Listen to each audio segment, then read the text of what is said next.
হাতে দিব বিনা যন্ত্ৰ মুখেৰা বলি নাম হৃদয়ত কৃষ্ণ মূৰ্তি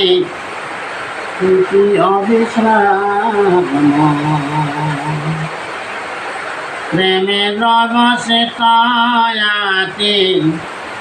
অৰমঞ্চ হৰিৰ হৰায়ে শ্ৰৱন্তে আস নয়নৰ নীৰ চলন্ত যন্ত্ৰতাম হৰিৰ চৰিত নাৰদক দেখি বেশ হৰিকি সঁচকি আঠে বেটি উঠিলা হৰিয়াঠি তাঞ্জলি পৰম গৌৰৱে ঋষি কৰিয়া সেৱা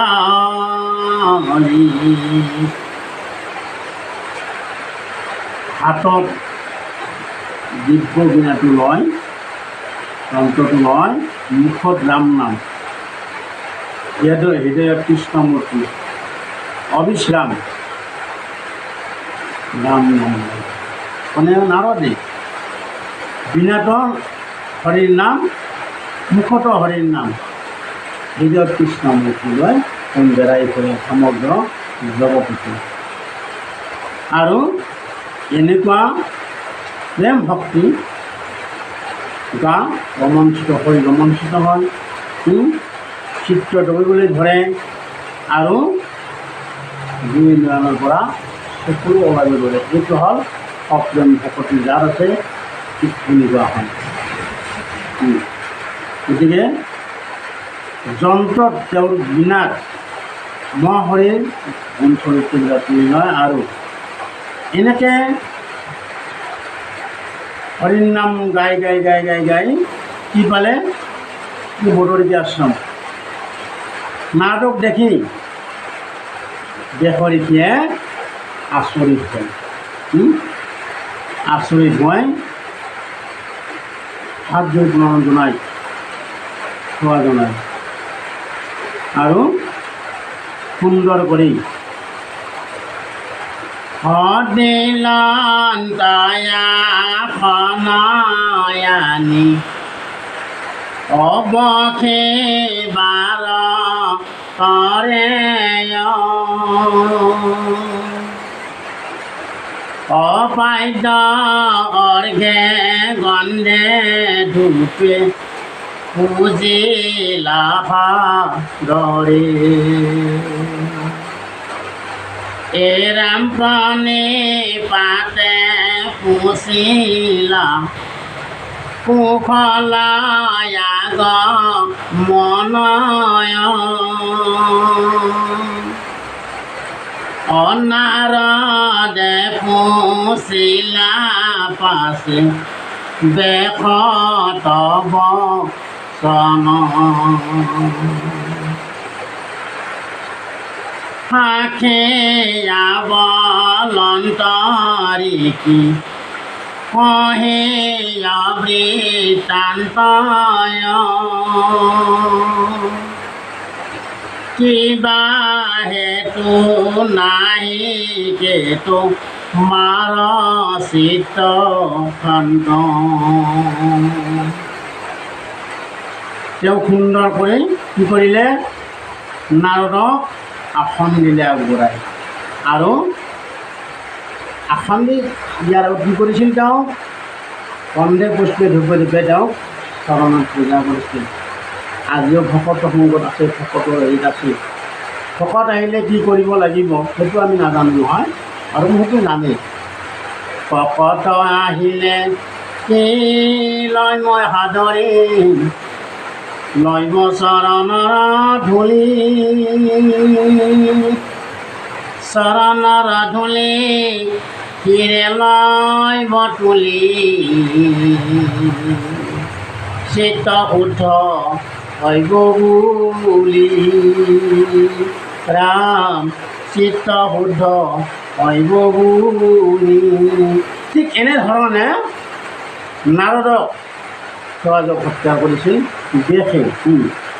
গতিকে গতিকে ভকতৰ চৰণ ধৰি তুলি লোৱাৰ উদ্দেশ্য হ'ল চিত্ত শুদ্ধিৰ কাৰণে। আৰু তেতিয়া নাৰদে সুধিলে দেশ আৰু তেতিয়া হাঁহি হাঁহি ঋষিয়ে দৃষ্টান্ত কৈছে, কিবা হেতু নাহিকে তোমাৰ চিত্ত শান্ত, মহা উচ্চ বিচ কিয় থিৰ নহি চিত্ত, মহন্তৰ মহইটো কোন বিপৰীত। গতিকে হেৰা বেশ কোৱাচোন, তোমাৰ চিত্ৰটো সুস্থিৰ নহয়, কিবা মনটো মলিন হৈ আছে, কি কাৰণ তোমাৰ কিহৰ দুখ, কি চিন্তাত মগ্ন হৈ আছা তুমি, উচপিচি আছা, তোমাৰ মনটো স্থিৰ কৰি ৰাখিব পৰা নাই, মহামহন্ত তুমি এনেকুৱা কিয়? মহামন্ত্ৰৰ দুখ যাতন থাকিব নোৱাৰে, তেনেস্থলত তোমাৰ এনেকুৱা দুখ এনেকুৱা চিন্তা কি কাৰণে? কওকচোন, মই আহি তোমাক দেখা পাইছোঁ। এৰাম চাৰি বেদৰ কৰি লাহা ভেদ, যাৰ যেন জাতি ধৰ্ম দিলা পৰিছেদ। তুমি এনেকুৱা পণ্ডিত এজন, চাৰিখান বেদ তুমি শাখা বেদ মানে ভাগ কৰিলা, বেদ এখানে আছিল কিন্তু চাৰিখান কৰিলা, তাৰ যেনে জাতি ধৰ্মবিলাক তুমি ভাগ কৰি দিলা, কাৰ কোনখন বেদ এইমতে তুমি ৰচনা কৰিলা বা লিখিলা। তেনেস্থলত কৰিলা ভাৰত পুৰাণ অষ্টাদশ, জগতত বেপিলে তোমাৰ মহাযশ। আৰু ইমান তুমি শাস্ত্ৰ দেখিলা, ভাৰত পুৰাণ আদি কৰি, জগতত তোমাৰ যগ গুণ বিয়পি গ'ল। তেনেস্থলত তোমাৰ আজি এনেকুৱা কিয় হ'ল? কিহৰ চিন্তাত মগ্ন হ'লা? চিত্ৰটো কিয় থিৰ কৰি ৰাখিব পৰা নাই? পিছে আছা তুমি, তাৰপৰি আছা। ৰাম ব্ৰহ্মা কহাই খ্যাত কৰি কৰা সমাধিক, তথাপি তোমাৰ কেনে অসন্তুষ্ট চিত্ত, কহে অকাৰিষি মত ইহাৰ কাৰণ, শুনে প্ৰাণী পাতে বেশে বুলি লাভ চন। হেৰা বেশ, তোমাৰ এনেকুৱা শক্তি আছে, সমানে তুমি ব্ৰহ্মাক সাক্ষাৎ কৰিব পাৰা, তথাপিতো তেনেস্থলত তোমাৰ এনেকুৱা অসন্তুষ্ট চিত্ত কিয়? চিত্তটো স্থিৰ কৰি ৰাখিব দিব পৰা নাই, এতিয়া মই বুজি পোৱা নাই। কওকচোন দেখি, ইয়াৰ কাৰণটো কি? ক'ত তোমাৰ এই বেমাৰটো লাগিছে? তেতিয়া হাত জোৰ কৰি অনুবাদ জনাই দেখে কৈছিল নেকি নাৰদক, সহ যদি আমি বেদ শাস্ত্ৰত পাৰ্গত, কৰণিতে ঈশ্বৰ অৰ্পণা কৰ্ম জগত। হয়, মই সৰ্বশাস্ত্ৰত মই পাৰ্গত, মই বেদত মই পাৰ্গত, আৰু যিবিলাক কৰ্ম মই কৰোঁ ঈশ্বৰত অৰ্পণ কৰি মই কৰ্মবিলাকত হাত দিওঁ। মহাজ্ঞানপূৰ্ণ আমি জগতে প্ৰখ্যাত অন্তঃসমাধিতে ব্ৰহ্ম আপুনি সাক্ষাৎ হয় মই জ্ঞানৰ ভাণ্ডাৰ জগতৰ প্ৰখ্যাত মই জগতত মোৰ গুণবিলাক বাসনা থাকে আৰু মই কি হয় মোৰ গুণবিলাক জববিলাক দিয়ে দি কৰিছোঁ আৰু সমাধিত যেতিয়া মই সমাধিত বহিম মই এনেকুৱা মোৰ আছে শক্তি ব্ৰহ্মক মই সাক্ষাৎ কৰিব পৰা মোৰ ক্ষমতাটো আছে কিন্তু তথাপি মই হৈছে মোৰ মনে অসন্তোষ নকবি মোৰ কি কিবা কৰি আছোঁ দুখ তথাপি মোৰ মনৰ পৰা অসন্তোষটো বিচৰা নাই কি কাৰণ ইয়াত মই ভাবি গুণি অন্ত পোৱা নাই ক'ত মোৰ দোষ হৈছে ক'ত মোৰ ভুল হৈ গ'ল আপুনি অগধ বুদ্ধি অংক অৱতাৰ ওচৰতো মাত কয় কাৰণ ইহাৰ হে গুৰুদেৱ আপুনি অগাধ বুদ্ধিৰ সাগৰ আৰু এটা অংশ অৱতাৰ আপোনাকে মই সুধিছোঁ কওকচোন মোৰ ক'ত ভুল হৈ গ'ল ইয়াৰ কাৰণটো কি আপুনি কৈ দিয়কচোন আপুনি বৰ ভৱিষ্যতৰ কথা জানি সকলোবিলাক এই নাৰদক দেখে কৰি নাৰদ বদতি শুনা মহামুনি বেশ তুমি হে কৰিলা হবে জগত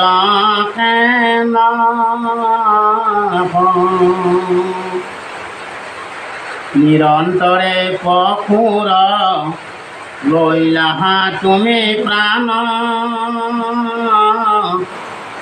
নাহি মন্দ কৰ্ম ইয়াৰ ইহাৰ সমান হেৰা বেদ তুমি শুনা তুমি জগতখনকে অধৰ্মৰ পথেদি গতি কৰা নাশ কৰিলা তুমি কাৰণটো কিয় নিৰন্তৰ যত পশু আছিল সকলোৱে প্ৰাণ লোৱাৰ তুমি এটা জগতখনৰ লোকবিলাকক এটা পথ দেখাই দিলা ইয়াতকৈ আৰু মন্দ কৰ্ম হ'ব পাৰে নেকি বুলি এইটো হ'ল হিংসা ধৰ্ম জীৱ হত্যা ধৰ্ম এইটো পথ তুমি লোকক দেখাই দিলা ইয়াৰ নিচিনা মন্দ কৰ্মৰো জগতত দ্বিতীয়টো নাই আকস্মিতে লোকক কৰাইলা হিংসা ধৰ্ম অনুবুজিলা তুমি বেদৰ তত্ত্ব গৰিহিত কৰ্ম কহিলা ধৰ্ম ভূমি তোমাৰ বচনে লোক না তোমাৰ পৰে হবে জগৎ এই ৰাম তোমাৰ বচনে লোক নাকি ৰহমুনি গতিকে অকস্মাত তুমি লোকক সংখ্যা ধৰ্মটো দেখাই দিলা আৰু ইয়াতে বুজা গ'ল তুমিও বেদৰ তত্ত্ব আৰু মৰ্ম একো বুজি পোৱা নাই এইটো কৰ্ম হ'ল গৰিষ্ঠ কৰ্ম আনে নিন্দা কৰিব আৰু গৰিষ্ঠ কৰ্মকে তুমি ধৰ্ম বুলি লোকক দেখাই দিলা গতিকে সকলো লোক জগতৰ তোমাৰ কাৰণে আজি নাশ হ'ল এ স্বভাৱলম্বত বিষয়ত অনুৰাগ স্বৰ্গ পাইব মূলি ৰঙ্গে তাতে হংস সাগৰ নানা হিংসা ধৰ্ম নানা দেৱ পূজে পুণ্য ক্ষয় ভৰিলে দুনাই নৰকত মজে লম্পট স্বভাৱ বিষয়ত অনুৰাগ হয় বিষয়ত আসক্তি হয় কি হয় এই পথটো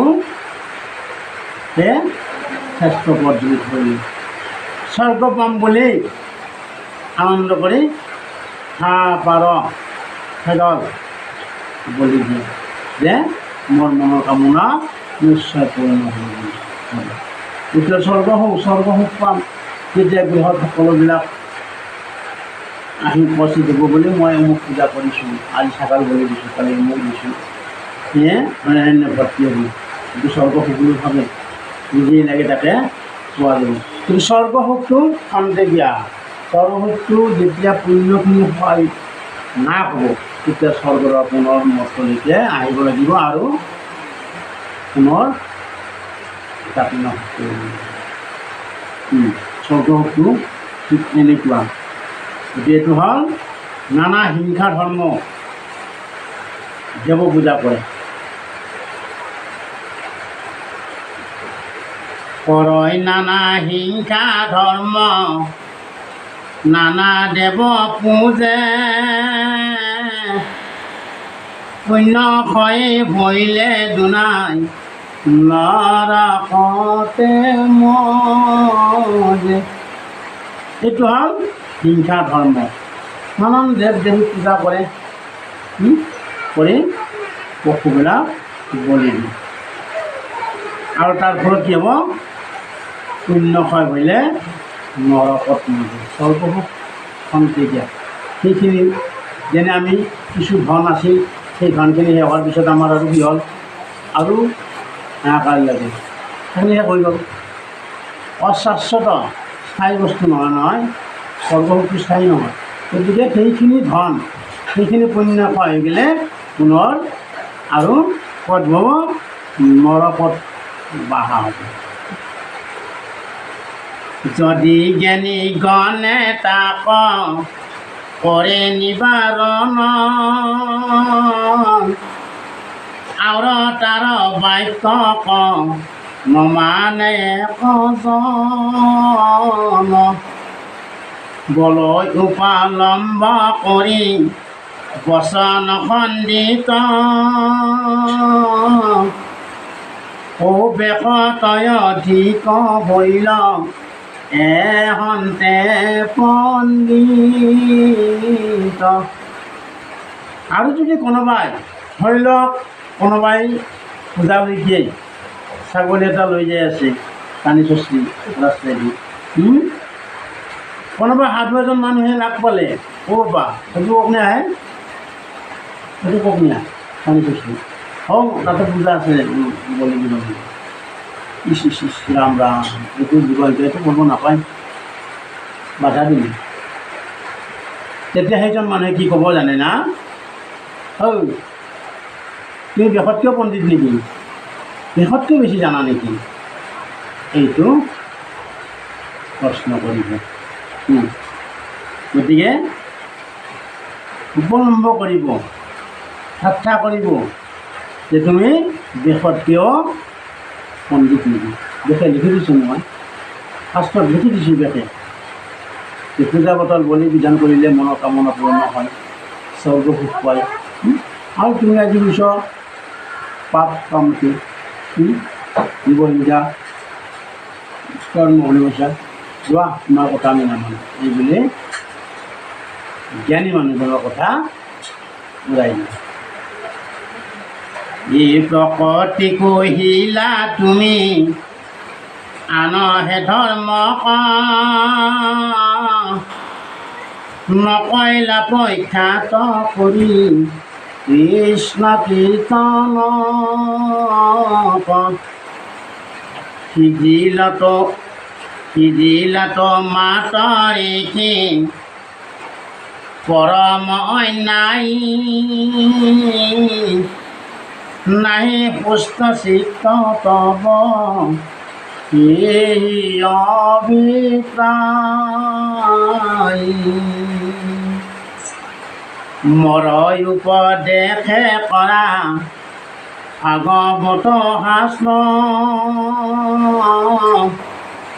প্ৰচাৰক গোবিন্দৰ গুণ নাম মাত্ৰ। গতিকে তুমি কোনটো শ্ৰেষ্ঠ কৰ্ম, কোনটো অধৰ্ম, কি কৰিলে ধৰ্ম হ'ব, কি কৰিলে অধৰ্ম হ'ব, এইটো তুমি চিন্তা কৰি চোৱা নাই। কোনটো শ্ৰেষ্ঠ কৰ্ম? শ্ৰেষ্ঠ কৰ্ম কৃষ্ণৰ কীৰ্তন। কৃষ্ণৰ যদি গুণ চৰিত্ৰ আমি শ্ৰৱণ কীৰ্তন কৰোঁ, এইটো হ'ল শ্ৰেষ্ঠ ধৰ্ম। গতিকে এতিয়া কি হৈছে, তোমাৰ অন্যায় হৈছে, লোকক অন্যায় পথ এটা তুমি দেখাই দিলা জগতক। সেই গতিকে তোমাৰ চিত্তটো সুস্থিৰ হোৱা নাই, সুস্থিৰ হৈ থকা নাই। এইটো কাৰণ তোমাৰ যি মনটো উফৰি লৈছিল, কি কৰিলোঁ, কি হ'ল, কি কৰোঁতে মোৰ এনেকুৱা বেমাৰটো লাগিল, তুমি ধৰিব পাৰোঁনে নহয়? কাৰণটো হ'ল এইটো, জীৱহিংসা পথ যেতিয়া জগতক তুমি দেখাই দিলা, তেতিয়া তোমাৰ এই বেমাৰটো লাগিল। কাৰণ তোমাৰ মতে যদি এই জগতৰ লোকবিলাকে গতি কৰিব লাগে, তেতিয়াহ'লে তেওঁলোকৰ পাপ লাগিব, অধৰ্ম হ'ব। অধৰ্ম যেতিয়া শৰীৰত বিৰাজমান কৰিব, তেতিয়া নৰকুণ্ডত বাহন, কৰ্ম অনুযায়ী ফল। গতিকে আমি যদি আমৰ গাছ এডাল ৰুই দুবাৰ দিনৰ ভাবি থাকোঁ যে ইয়াত আপেল লাগিলে ভাল আছিল, আপেল লাগিলে ভাল আছিল, লাগিব না? মুঠে নালাগে। কাৰণ আম ৰুইছোঁ, আমৰ গছে ৰুইছোঁ, তাত আমে লাগিব, গতিকে আপেল নালাগে। সেই গতিকে ভগৱতে কৈছিল, শাস্ত্ৰই কৈছিল যে কৰ্ম অনুযায়ী ফল পাব। চুৰ কৰিলে আপোনাৰতো মাৰ খাবই লাগিব, পুলিচে নিবই। গতিকে ভাল কৰ্ম কৰা, ভাল ফল পাব। গাছ এডাল কিন্তু ফল লাগে দুটা, সেই ফল দুটা হ'ল সুফল আৰু কুফল। বৃক্ষ এডালে, এইটো হ'ল কৃষ্ণ। গতিকে নাৰদেও কৈছে যে বেদ তোমাৰ ইয়াতে তোমাৰ দোষ হৈছে, এই যে তোমাৰ কাণা লাগিছে, সেই গতিকে তোমাৰ চিত্ৰটো সুস্থিৰ কৰি ৰাখিব পৰা নাই, উপৰি ঢকিল হৈছে মানুহ। গতিকে মোৰ উপদেশ শুনা, মই এটা তোমাক উপদেশ দিম, সেই উপদেশ মানে তুমি চলা। কি যে ভাগৱত এখন তুমি শাস্ত্ৰ তৈয়াৰ কৰা আৰু এই ভাগৱত আচৰণ প্ৰচাৰ কৰা। গোবিন্দৰ গুণ নাম ভাগৱত, তাত বেলেগ নাই। তেতিয়া তোমাৰ নিশ্চয় এই বেমাৰটো ভাল হ'ব। অশ্ৰৱণা কীৰ্তন মাত্ৰ পৰপানী হে দূৰ হৌক তোমাৰ নৰ মহাক্লেশ। এই ভাগৱত শ্ৰৱণ কীৰ্তন কৰাৰ লগে লগে নিয়ে হৈ যাব, দূৰ হৈ যাব তোমাৰ এই মনৰ ক্লেশ, দুখ, দুৰ্গতি, শোক সকলোবিলাক নাইকিয়া হ'ব। যদ্যপি ভকতি নৱ বিদমাদৱৰ শ্ৰৱণ কীৰ্তন তাত ও মহাশ্ৰেষ্ঠতৰ। যদিও ভগৱন্তৰ ভক্তি কৈছে যে নৱবিধৰে দুটা আমাক বাছি গৈছে, কৈছে শ্ৰেষ্ঠ হ'ল শ্ৰৱণ আৰু কীৰ্তন। এই দুটা কৰিলেও কোনো কথা নাই, তাতে হৰি সন্তুষ্ট থাকিব আৰু আত্মা গতি পাব। এই অৰ্জুন নব দানা ধ্যান অৰ্চন বন্দন ধ্যান সমস্ততে কৰি যশ কীৰ্তনত আতি তুষ্ট হন্ত হৰি। ভকতে যতকে গাৱে গুণ নাম চই তাৰ মালা গান্ধি পিন্ধন্ত কৃপাময়ী। অৰ্চন বন্দন ধ্যান ধাৰণা এই নৱবিধ ভক্তি শ্ৰৱণ কীৰ্তনে সতি। তাত কিয় মানে শ্ৰৱণ কীৰ্তনতে তেওঁ সন্তুষ্ট থাকিব। যশ কীৰ্তন যদি গোৱা যায় তেওঁ তাতে হৰি তুষ্ট হয়। ভকতে যিবিলাক হৰিৰ গুণ গৰিমাৰ কথা গায় সেইবিলাক ভগৱন্ত কৃষ্ণই মালা গাঁঠি পিন্ধি লাগিব। এইটো কি বিনা সূতাৰ মালা। হেন জানিবে হৰিষি তুমি সৰ্বজানা অনিৰ্মিষ শাস্ত্ৰ কৃষ্ণ চৰিত্ৰ প্ৰধান। সেই হৰিষি তুমি সৰ্বজন, তুমি সকলো কথা তুমি জানা। গতিকে নিৰ্মাণ কৰা তৈয়াৰ কৰা শাস্ত্ৰ য'ত কৃষ্ণৰ চৰিত্ৰ থাকিব এনে শাস্ত্ৰখন তুমি তৈয়াৰ কৰা।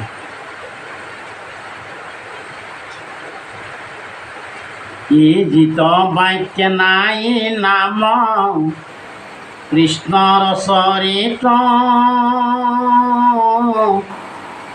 উচিষ্ট তত কৰি শীত অপবিত্ৰ। কাকতুল্য কামী পুৰু কৰতাতৰতি ভকতৰ নাহি তাত অভিলাষমূৰ্তি। যিটো বাক্যত কৃষ্ণৰ চৰিত্ৰ নাথাকে বিশিষ্ট বৰ্তটো অপবিত্ৰ বুলি কৈছে। গতিকে ভকতৰ অভিলাষ নাই। ক'ত কামী পুৰুষৰ জাত প্ৰতি সকাম আৰু নিষ্কাম।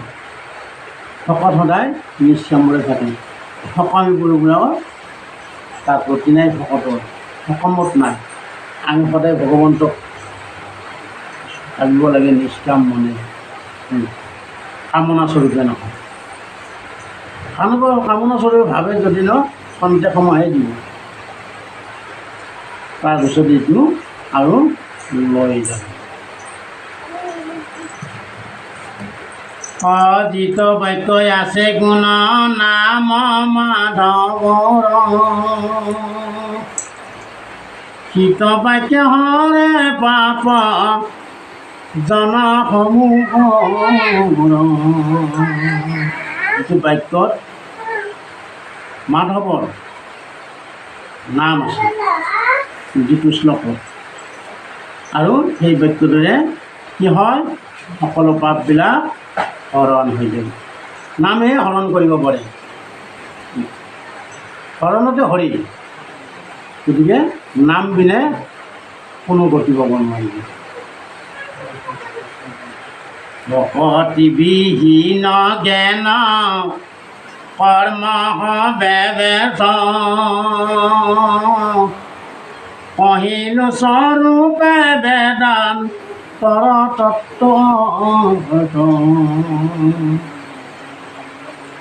ভক্তিবিহীন জ্ঞানৰ কৰ্ম সকলো ব্যৰ্থ। শ্ৰদ্ধাবিহীন কৰ্মৰ কোনো ফল নাই। যিয়ে কৰ্ম কৰা যায় শ্ৰদ্ধা ভক্তি হেঁপাহ মাজেৰেহে কৰ্ম কৰিব লাগে, তেতিয়া হৰি সন্তুষ্ট থাকিব আৰু তাৰ পৰাই সুফল পোৱা যাব। আৰু যদি শ্ৰদ্ধা নাই ভক্তি নাই, আনে কৰিছোঁ ময়ো কৰিছোঁ, এই ভাৱত কৰিলে কোনো ফল নাই ভক্তি সহকাৰে কৰা এই আবে অনাদৰি জ্ঞান সধৰ্ম নিহে কেৱল দিয় ভক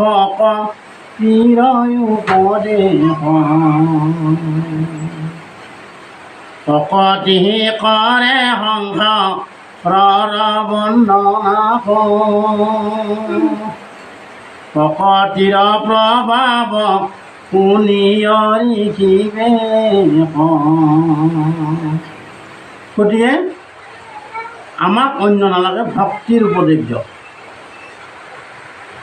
ভক্তি কৰে ভক্তি কি কৰে আমাৰ সংসাৰৰ মায়া মোহবিলাক বানবিলাক কাটি দিয়ে ভক্তিৰ প্ৰভাৱত ভক্তিৰ শক্তিত কেনেকুৱা এইটো মোক শুনাই আকৌ হেৰি কি যে ভক্তি কি বস্তু ভক্তি কি কেনেকৈ কৰিব লাগে এইটো আমি নাজানো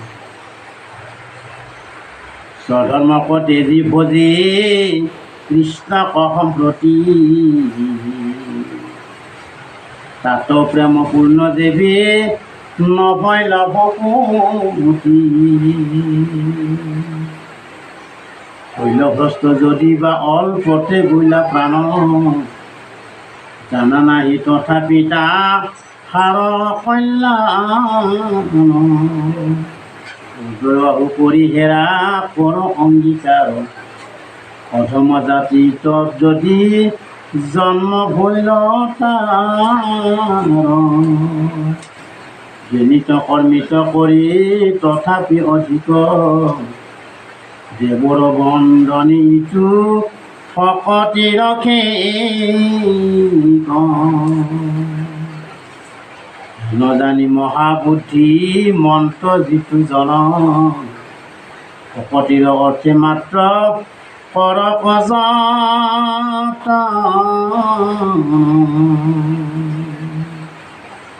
জ্ঞানী বা কৰ্মীত কৰিও অধিক হ'ল ভক্তি ভক্তিটো আৰু শ্ৰেষ্ঠ জ্ঞান থাকিব লাগিব ভক্তি মাৰ্গৰ যিটো জ্ঞান এইটোৱে গতি পাব এইটোৱে ঈশ্বৰ সন্তুষ্ট থাকিব কালে কৰ্ম মিলাইবে অবিষয়ৰ সুখ উপদেশী লোক সুখ কৃষ্ণ কহ